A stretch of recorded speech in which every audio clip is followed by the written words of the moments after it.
Et c'est parti pour Smart Bourse, votre double dose quotidienne de marché en direct sur Bismart chaque jour à la mi-journée, 12h30, 13h et le soir la grande édition pendant 1 heure à partir de 18h30. Au sommaire de cette édition de la mi-journée, une semaine qui s'annonce riche en événements politiques, macroéconomiques, microéconomiques. Sur le front des banques centrales, c'est la Fed qui sera évidemment le point d'orgue cette semaine avec la réunion du comité de politique monétaire de la Réserve fédérale américaine qui commencera demain. Les décisions sont attendues mercredi soir avec un discours de Jérôme Powell, le patron de la Fed, qui sera bien sûr très suivi par les marchés. Nous aurons également les nouvelles prévisions économiques du Fonds monétaire international qui livrera donc ses nouvelles projections macro demain. Et puis les premières estimations de PIB pour le 4e trimestre, notamment pour les États-Unis qui sera publié jeudi et pour la France qui sera publié en fin de semaine ce vendredi. Semaine très riche donc en indicateurs macroéconomiques. Et puis les résultats d'entreprise, ce sera une semaine très chargée là aussi en la matière avec plus de 100 sociétés du S&P 500 qui vont publier leurs résultats annuels cette semaine. 39% de l'indice large américain sera donc passé sur le grill avec des poids lourds importants. Microsoft dès demain soir après la clôture de Wall Street et puis surtout la journée de mercredi après clôture des marchés américains puisque les investisseurs prendront connaissance des résultats d'Apple, Tesla ou encore de Facebook. Pour la cote française, on suivra cette semaine les premiers résultats au sein du CAC 40 avec LVMH qui publiera ses résultats mardi soir après la clôture à Paris ou encore ST Micro qui publiera ses résultats ce jeudi. Voilà pour le programme de la semaine. Le plan de trading, c'est à suivre dans un instant avec les équipes de Bourse Direct comme chaque lundi à la mi-journée dans Smart Bourse sur Bismart.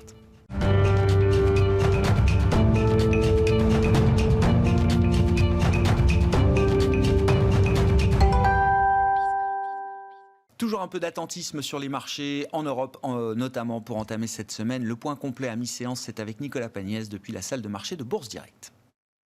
Tendance en léger recul à la mi-journée à la Bourse de Paris. L'indice parisien est rapidement retombé sous ses niveaux de clôture de vendredi après avoir ouvert dans le vert et vainement tenté de rebondir sur ses premières heures de cotation. Les investisseurs ont tout de même envie d'aborder avec optimisme la semaine qui s'ouvre à la suite des 2 dernières semaines de recul. Ils suivront de près cette semaine la décision de politique monétaire de la Fed qui tiendra sa prochaine réunion demain et après-demain, mais aussi la publication de comptes de nombreuses entreprises avec notamment plusieurs grosses valeurs américaines, à savoir Apple, Facebook, Tesla ou encore Microsoft, mais aussi une grosse valeur française, à savoir LVMH. En attendant, les investisseurs européens suivent de près la situation sanitaire et le plan de relance aux États-Unis. Ce dernier alimente notamment les espoirs, même si son montant pourrait être revu à la baisse. Plusieurs élus trouvent en effet qu'un plan de 1900 milliards de dollars est trop conséquent vis-à-vis de la dette des États-Unis. Il n'en reste pas moins que la nécessité de financer une large campagne de vaccination aux États-Unis fait en revanche l'unanimité du côté des élus. Sur le front sanitaire, à présent, les lenteurs de vaccination en Europe et notamment en France et en Allemagne inquiètent de plus en plus alors que les mesures de restriction pourraient s'alourdir dans les prochains jours en France. La possibilité d'un reconfinement est en effet de plus en plus envisagée alors que de nouveaux variants du virus font leur apparition. Le déploiement d'un plan de vaccination en France est également source d'inquiétude pour les investisseurs alors que les doses commandées par l'Union européenne peinent à arriver. Le laboratoire Pfizer a annoncé des retards de livraison face au volume demandé. Il compte notamment modifier le processus de fabrication dans ses usines européennes pour être en mesure d'honorer les volumes. Le laboratoire AstraZeneca a annoncé de son côté qu'il devrait réduire de 60% ses livraisons à l'Union européenne au premier semestre 2021 et n'est pas encore en mesure de donner une estimation de livraison pour le second semestre. En Europe, toujours, l'indice IFO du climat des affaires en Allemagne recule de 2,1 points à 90,1 pour le mois de janvier, un niveau inférieur aux attentes du marché qui tablait sur 91,4 points et un niveau qui contribue à peser sur la tendance du CAC 40 à la mi-journée. En Asie, rapidement, les marchés clôturaient en hausse ce matin. On notera notamment le chiffre de 163 milliards de dollars qui représente le nombre d'investissements étrangers en Chine en 2020, un nombre qui place le pays sur la première place du podium des pays accueillant le plus de capitaux étrangers, devant les États-Unis qui n'ont accueilli de leur côté que entre guillemets 134 milliards de dollars. Et c'est la première année que la Chine passe devant les États-Unis. Côté valeur, à présent, Suez annonce que son chiffre d'affaires résiste mieux que prévu sur le second semestre 2020. Celui-ci recule de 1% contre 2 à 4% envisagé. Le groupe évoque une forte dynamique commerciale, notamment en Asie-Pacifique et au Moyen-Orient. Le journal Nikkei rapporte de son côté que ST Microelectronics envisagerait d'augmenter ses tarifs de 10 à 20% face à la reprise de demande de puces dans le secteur automobile ou encore dans les télécoms. Et on notera que Airbus annonce de son côté placer 500 de ses salariés en quarantaine à la suite de la découverte de 21 cas positifs dans une usine de l'avionneur à Hambourg. En ce qui concerne Solution 30, enfin, le fonds activiste Muddy Waters, qui détient encore une position courte nette vendeuse sur le titre, a estimé que les accusations de fraude et de blanchiment d'argent pouvaient être en partie fondées. Et on regarde rapidement à la mi-journée ce qui se passe du côté des matières premières. Tout d'abord, le pétrole qui à la mi-journée s'apprécie juste au-dessus des 55,5 $. L'once d'or de son côté au-dessus des 1850 $ l'once. Donc l'euro-dollar à présent qui à la mi-journée est juste au-dessus du niveau de 1,2150 $ pour 1 euro. Et on regarde encore à cette fois-ci le rendement à 10 ans des emprunts américains qui à la mi-journée est aux alentours de 1,08%. Nicolas Pagnès avec nous en fil rouge tout au long de la journée sur Bismart depuis la salle de marché de Bourse Direct.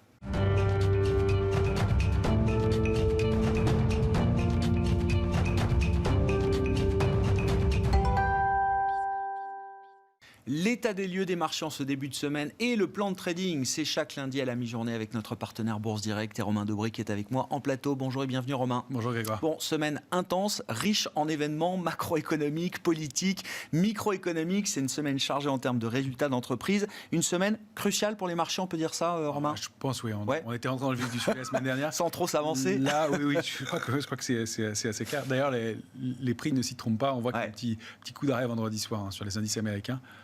Nous, on avait commencé avant sur les indices européens. Mais donc, il y a un marché qui se met un peu en stand-by. Et dans une ambiance, vous dites, alors, dans une ambiance, effectivement, où les investisseurs sont peut-être un peu plus passifs, un peu moins convaincus, un peu moins enthousiastes, un peu plus prudents. C'est ce qu'on décrivait déjà vendredi, effectivement. C'est ça, ce qu'on décrivait vendredi, ce qu'on décrivait la semaine dernière. Phase de consolidation en marche en place en Europe.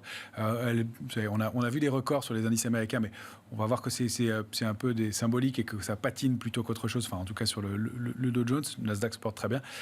Mais donc, oui, un mouvement qui se passe en bon ordre, dans le calme, qui résiste très bien à des retards de production de vaccins, qui digère correctement les nouvelles.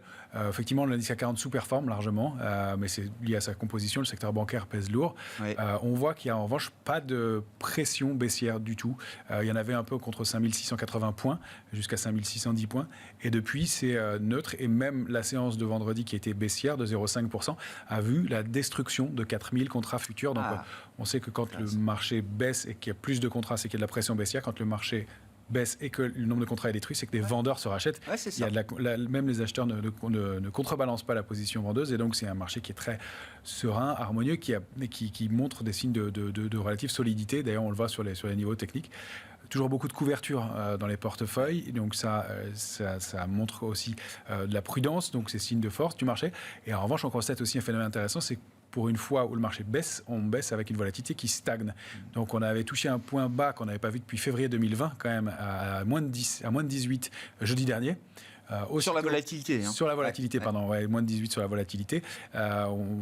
Jeudi dernier. Le petit trou d'air de vendredi n'a quasiment pas fait bouger la volatilité. Elle est montée d'un point, elle est montée à 18,5, 18,6 aujourd'hui encore, malgré le contre-pied qu'on a connu encore à l'ouverture, avec un marché qui ouvrait en hausse et puis un petit retournement. Donc c'est beaucoup de spéculation et pas beaucoup de fonds. Je crois qu'il y a toujours ce même schéma.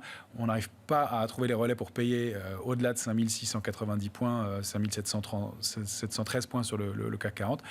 Et en revanche, on est positionné pour acheter les replis. Et il y a une zone vraiment toujours intéressante qui a l'air cible et sur laquelle je pense qu'il y aura de l'intérêt à nouveau. Ouais.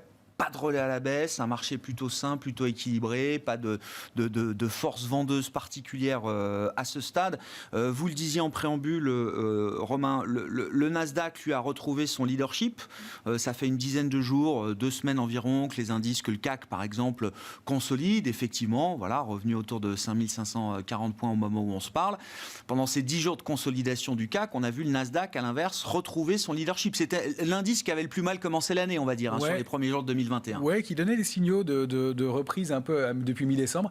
Et puis on voit qu'après cette grande phase de consolidation jusqu'à mi-décembre, eh bien, il a franchi un niveau 12 260 que vous voyez maintenant qui est devenu un support.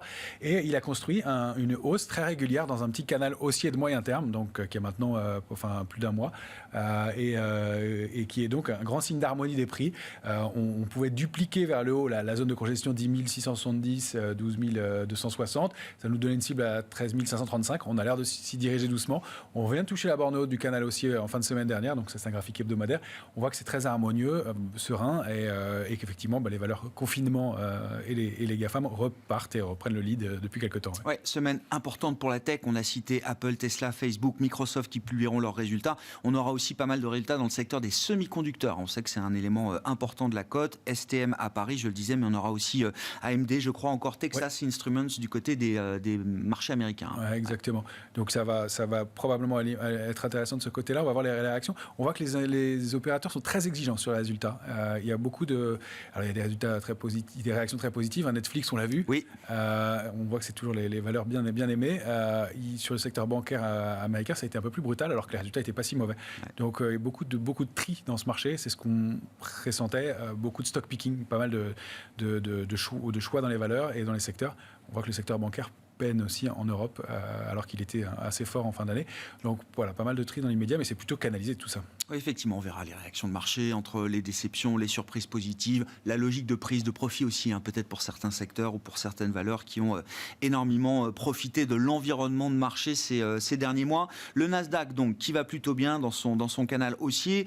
Que dire des autres indices? Le Dow Jones, peut-être, la situation est moins favorable que le Nasdaq aux États-Unis, Romain? Oui, c'est ça, ça patine un peu. Alors, on annonce des records réguliers, mais je voulais vous montrer le même graphique pour la troisième semaine d'affilée, pour vous montrer l'évolution. On a une borne haute d'un canal haussier sur laquelle on bute pour la troisième fois. Alors je ne sais pas si on voit bien les trois mèches, mais la zone entourée en rouge, aux alentours des 31 090 points, ça fait 3 semaines d'affilée qu'on bute sur ces points-là. Donc on annonce des nouveaux points hauts, des records. En fait, on a un marché qui patine sur le Nasdaq. Ouais, on est bloqué. On est bloqué. Sur le Dow Jones, pardon, on est bloqué. Pas d'alerte majeure avant 30 610 points, enfin même si c'est une alerte intermédiaire. Encore une fois, on est dans le scénario d'une consolidation possible qu'on pressentait donc, en Europe, qui se met en place un peu avec des baisses de l'ordre de 2 à 7%. Manifestement, ce sera plutôt 2 à 4% pour les indices US au mieux, et peut-être 4 à 7% pour les indices européens. Donc voilà, on bute. Il n'y a pas encore une fois, c'est un marché plutôt harmonieux qui se comporte bien, qui s'arrête sur des niveaux techniques bien identifiés. C'est ça aussi qui laisse à penser, qui démontre que c'est un marché très technique et qu'il n'y a pas beaucoup de fonds, pas beaucoup de gros investisseurs qui veulent payer les excès. Et tant mieux, on n'est pas en train de construire un marché d'excès, donc c'est plutôt sain.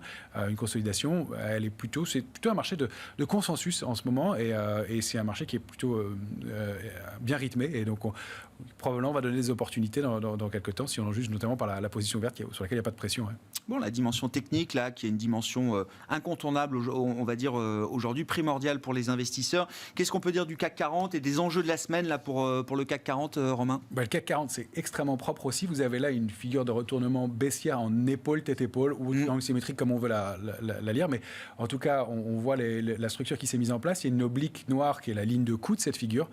On l'a rompu vendredi avec une petite accélération baissière. On est allé chercher notre support important à 5525 points et demi.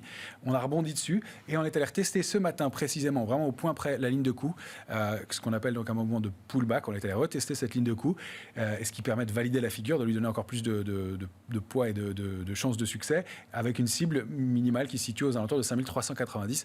Alors ça aussi, c'est un scénario qui est assez harmonieux, puisqu'on sait, et on le voit par les bougies de mi-décembre, que c'était un niveau d'entrée et un niveau qui semblait marquer un intérêt assez certain pour les investisseurs. Donc la zone 5380, 5433 pourrait être un niveau intéressant pour Ce serait la consolidation idéale, c'est ça pour le CAC. Ce serait exactement la consolidation idéale, la validation de cette figure de retournement baissière, la cible idéale, avec, on le sait, sous 5525 points et demi, pas grand-chose. On l'a testé un peu en fin de semaine dernière, on a rebondi un peu autour. Tout ça se passe de façon assez calme, assez harmonieuse encore une fois, mais c'est plutôt bon signe, c'est un peu le meilleur scénario qu'on puisse escompter compte tenu du contexte assez lourd. Ouais. Si on regarde les choses de manière un peu plus fine sur les secteurs ou le stock picking, est-ce qu'il y a des nouveautés, des secteurs qui ont changé de statut dans un sens positif ou dans un sens moins positif? Alors, il y a beaucoup de secteurs qui stagnent, en effet, ce qui est cohérent avec tout ça. La chimie passe, qui était un secteur fort, patine un peu. L'économie digitale aussi, robotique, intelligence artificielle, pareil. Oil and gas, évidemment, avec les matières premières. Donc tout stagne un peu tout patine. On voit des secteurs forts quand même, qui restent forts, c'est la techno, toujours. Le luxe reste fort, mais il donne des signes de divergence. Je m'en méfierai un petit peu plus. La construction est toujours forte, mais avec des contre-pieds. On a vu Saint-Gobain ce matin qui payait de plus de 2,5%, qui était aux alentours de 0,60% de hausse maintenant. Les secteurs des énergies nouvelles, ça, en revanche, ça a le vent en poupe. Ouais. Et on va avoir un rendez-vous intéressant avec les rendez-vous les publications de Nextera Energy aux États-Unis mardi. Ça va être important parce que c'est l'emblème des énergies renouvelables aux États-Unis et c'est vraiment une valeur qui paye même quand elle déçoit le consensus. Donc ça va être intéressant aussi de voir comment on réagit de ce côté-là. Sinon, le secteur vraiment qui pêche, à mon avis, c'est le secteur bancaire. Et il y en a un qui frémit et qu'on va regarder quand même, c'est le secteur des télécoms, donc pour lequel je ne m'explique pas vraiment la sous-performance quasi permanente depuis des années. Alors dans un contexte où justement on s'en sert beaucoup. Il y a le secteur de l'automobile qui performe toujours bien. La santé qui donne de nouveaux signaux de reprise. On va voir que Sanofi a réagi un peu depuis une dizaine de jours. On en parlait avec Jean-Louis Cussac au moment de l'échéance des marchés d'arrivée. Le mouvement se confirme un peu. Donc c'est pas mal. Il y a des choses qui se produisent. Un secteur qui était intéressant, c'était le trio Airbus, Thales, Safran sur le CAC 40 qui est que de peloton du CAC 40 à cause des annonces à venir.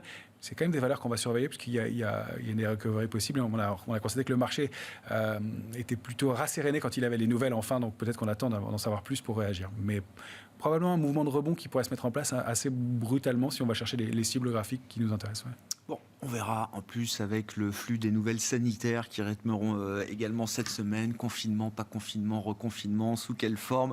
On verra, ça joue, ça reste quand même le sujet de premier plan pour les marchés, la gestion de la pandémie en attendant une barrière vaccinale massive et efficace. Merci beaucoup Romain. Romain Dobré qui est avec nous chaque lundi à la mi-journée dans Smart Bourse et le vendredi à 19h15 pour la leçon de trading. Romain Dobré, les équipes de Bourse Direct évidemment avec nous sur Bismart.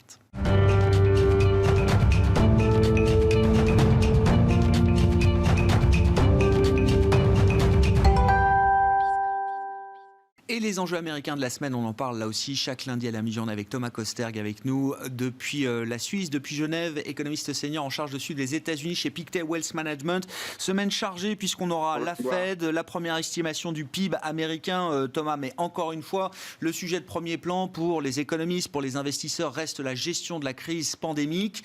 Que peut-on dire quelques jours après l'installation de Joe Biden et de son administration ? Est-ce que Joe Biden, le nouveau président américain, est en capacité de reprendre la main, de retrouver un peu de levier peut-être sur la gestion de la crise épidémique aux États-Unis, Thomas ?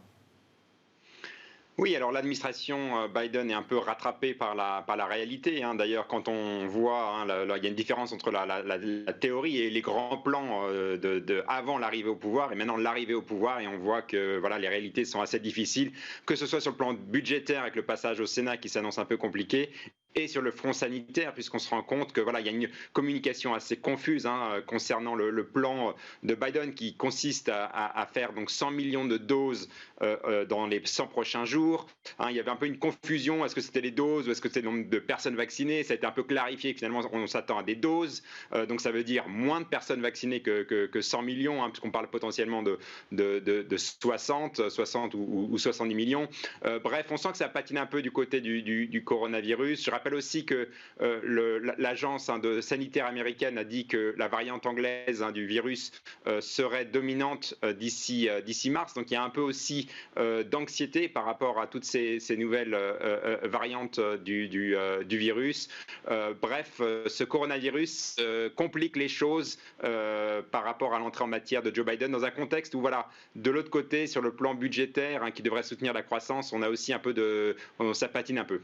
C'est-à-dire, ça patine sur le plan budgétaire, Thomas. J'ai vu que l'administration Biden, alors il y a eu quelques discussions quand même entre membres du Congrès démocrates et républicains au cours du week-end. L'administration américaine aimerait bien qu'un compromis soit trouvé au Congrès avant le début du procès pour destitution de Donald Trump qui doit commencer au Sénat, je crois, la semaine du 8 février, Thomas. Est-ce que cet agenda déjà est réaliste de votre point de vue ? Oui, donc il y a vraiment deux choses sur le plan de soutien de Joe Biden qui s'appelle le American Rescue Plan, ARP, de 1900 milliards. Ça, en tout cas, c'était l'étiquette initiale. Deux choses. D'une part, c'est que concernant la taille du programme, il y a quand même certains membres du Congrès qui sont un peu frileux par rapport à... Parce que c'est un gros paquet, 1900 milliards de dollars. Le PIB, je le rappelle, c'est à peu près 21 500 milliards de dollars. Donc c'est quand même gros. Donc voilà, certains membres du Congrès qui sont un peu réticents à faire à nouveau aussi gros en termes de paquet budgétaire. Et deuxièmement, il y a une question de timing. En effet, il y a un peu de problème de temps et de concordance des temps avec le procès d'impeachment qui doit en effet débuter début février et qui du coup mange du capital politique, mange du capital temps qui pourrait être consacré au plan de relance budgétaire. Donc voilà les deux problèmes actuels. Moi, comme vous le savez, j'ai toujours pensé que le plan budgétaire serait dilué, notamment parce que la stratégie de Joe Biden, c'est donc de travailler avec les républicains. Il faut chercher 10 républicains supplémentaires au Sénat. Et donc, qui dit travailler avec les républicains dit risque de dilution. Ça a toujours été mon plan depuis le début. En effet, je pense qu'on va sur ce front-là. Maintenant, ce n'est pas pour dire qu'il n'y aura pas de soutien budgétaire. Il y aura toujours un soutien budgétaire très conséquent. Je rappelle qu'on vient de sortir d'un plan budgétaire au mois de décembre qui a été voté et qui est de 900 milliards de dollars.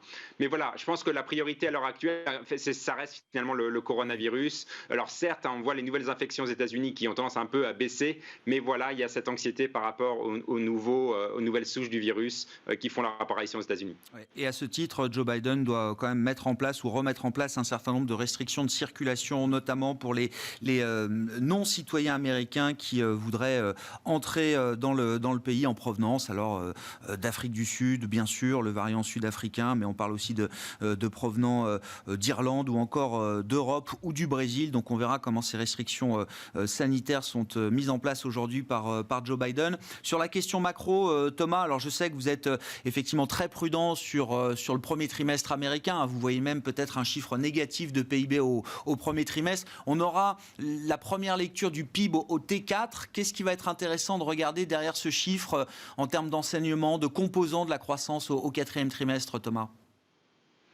Oui, alors deux choses. D'une part, comme partout dans le monde, on a été un peu surpris positivement par la croissance au T4. Ça a été le cas par exemple en Chine, mais aussi en Europe et aussi, à mon avis, aux États-Unis. Donc voilà, un T4 un peu plus fort, certainement un T1 par contre plus faible qu'attendu. Deuxième point, c'est le niveau des stocks, parce qu'en fait, il y a un gros soutien artificiel des stocks. Donc ça sera vérifié dans ces chiffres du T4, parce que si il y a un soutien très positif des stocks au T4, il se peut qu'il y ait un retournement au premier trimestre qui donc pèserait davantage sur la croissance au T1. Donc voilà, c'est ce que je vais regarder dans ces chiffres du T4. Encore une fois, les derniers chiffres américains sont plutôt mauvais quand on regarde les ventes au détail qui se contractent pour 3 mois consécutifs, les chiffres de l'emploi où il y a une contraction au mois de décembre, les demandes hebdomadaires au chômage. Alors voilà, ça c'est plutôt les chiffres négatifs. Maintenant, c'est vrai qu'on a vu des bonnes enquêtes d'opinion services et manufacturiers de la part des market PMI, même si voilà, j'aurais tendance à prendre ces chiffres un peu meilleurs avec des pincettes. Il y a une différence entre le soft data et le hard data, mais en gros, moi j'ai tendance à plutôt mettre l'accent sur les hard data qui étaient plutôt mauvaises ces derniers jours. Oui. La fiabilité des enquêtes et des sondages, même auprès des directeurs d'achat, des dirigeants d'entreprise, effectivement, est peut-être un peu affaiblie dans une période telle que nous la vivons aujourd'hui. Donc vous regardez, vente au détail, emploi, qui sont plutôt des chiffres durs. Pour conclure sur la Fed, ce sera quand même là aussi un des points importants de la semaine. Thomas, est-ce que Jérôme Powell, qui s'exprimait, je crois, la semaine dernière, est-ce qu'il a mis fin déjà au débat qui lui semblait prématuré autour du rythme des achats de la Fed, avec l'idée peut-être d'une réduction pour certains d'ici la fin de cette année 2021, et quel va être l'enjeu pour Jérôme Powell en termes de communication cette semaine?